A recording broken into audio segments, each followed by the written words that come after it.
Okay, open your book, page number 2 and 3 of your book. It's a topic, gaseous exchange. What are our major concepts here? Gaseous exchange in plants, gaseous exchange in humans, and respiratory disorders. Yes, we know that whenever we talk about the gaseous exchange, two concepts are happening there. One is the cellular respiration, in which the breakdown of the glucose was happening, and then other one is a breathing, which is a physical process. Many organs of our body are involved inside this. And then we go through the gaseous exchange in plants. In particularly, this is the structure of a leaf. Leaf is having this opening that we call stoma at the inner side, at the back side of the leaf. It's an opening called stoma through which the exchange of the gases is happening. And this is the main point for the entry of the air. Then in the other picture, we are having this picture of a woody stem. Woody, you can say woody stem, woody tall tree stem. And this tall tree stem is having, you can say, small pores that we call lenticels, and these pores are the specialized you can say points or the organs through which the exchange of the gases is happening to the living cell of the stem. Then inside the roots or the young roots, many small pores are present through which the gaseous exchange is happening. Then come toward the other side. Our next topic was gaseous exchange in humans. And this we have first read in detail about the whole breathing system, breathing, you can say, system of humans having all these organs with it. This is very important picture, and each and every labeling is even very important. And then this is even the lungs and the structure which are present inside the lungs. Then we have gone through the mechanism of the breathing. When we take in or when we give out the gas, what is happening? Yes, this is all about your mechanism of the breathing. Come towards this table. I think so. We have not discussed it earlier. This is a table which is giving us a comparison between the inspired, mean taking in of the air, and expired air. Inspired and expired air. So out of the 100, whenever we talk about the percentage of the different gases inside the air, amount of oxygen is 21. Whenever we inhale, the 21% of the oxygen is present inside our air. So whenever we exhale that air or expire that air, it's become 16. The other 5% is being, you can say, mixed with our blood, and that blood is again going for the circulation to each and every cell of our body, and wherever especially the glucose is being broken down. Amount of the carbon dioxide inside the air, that is 0.04, but how much we are giving out? 4%. Amount of nitrogen, 79. It's the same. Whatever the amount of oxygen is, nitrogen is present in the air, the same amount we will give it out. Nitrogen is having no use in our breathing system. Amount of water vapors, variable. Variable means it depends. Whenever the environment is very dry, the amount of the water vapor becomes less. Whenever the environment is humid, especially after the rain, the amount of the water vapor becomes more. Amount of the dust particle, again it's variable. It depends upon in which particular environment we are taking in the air, we are just breathing in. For example, if we are present in such a very clean environment, at such a very clean clear air place, it means that there are the less amount of the dust particles which we are taking in. But if we are present, we are continuously living in such or we are present in such area where a lot of, you can say, man-made activities are going on, such as the factories are working, the people are burning the things for the burning the things. So such air is not a fresh air to take in the breath. But people are living in such places also, very rushy places. So in the rushy places and in the, you can say, places where the factories are working, many kind of the harmful gases are even being directly coming into the air which we are breathing in.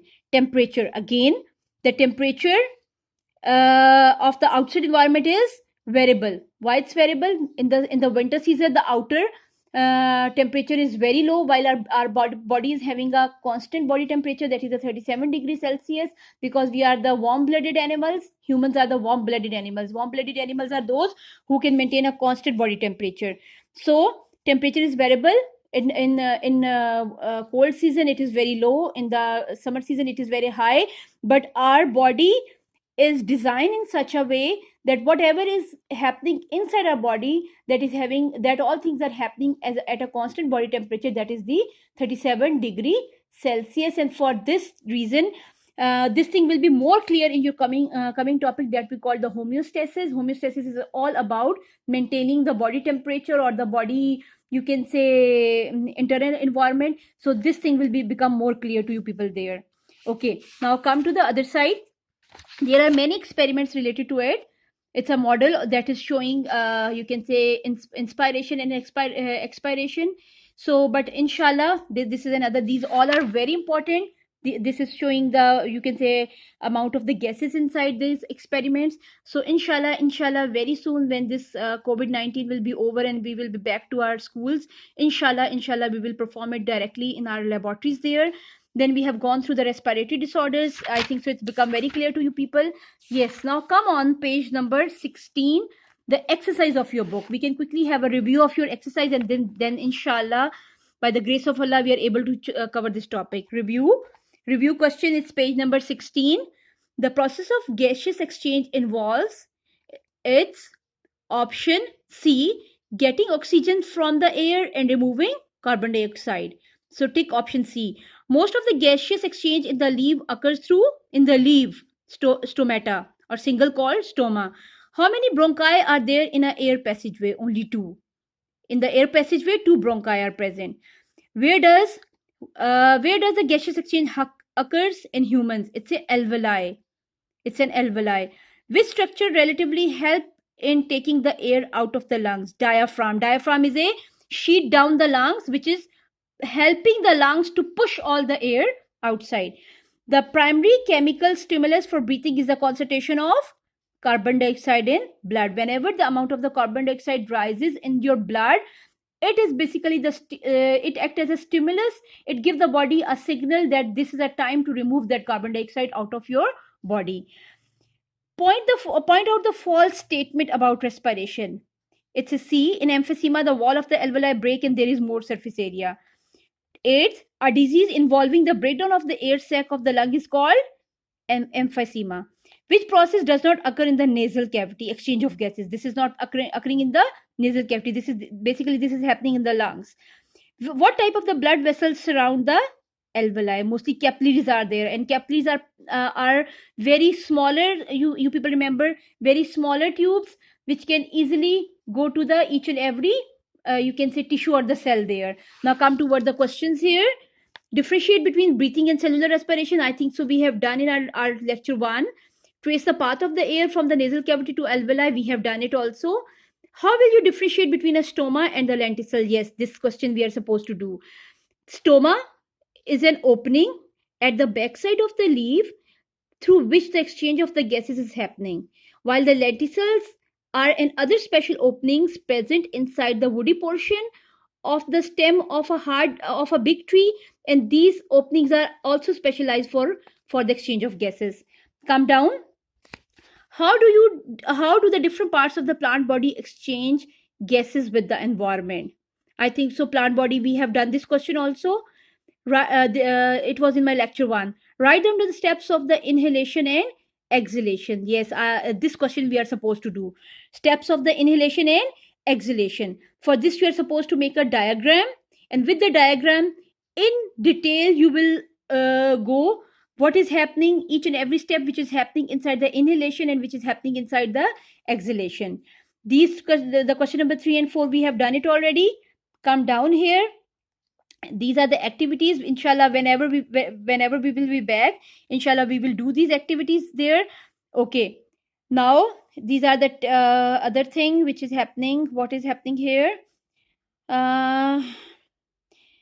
Science, technology and the society. These are the questions which are not directly important to us, but we if I will feed it, any question is there which you people should do, then I will paste it there on your wall. And I guess this topic becomes very clear to you people.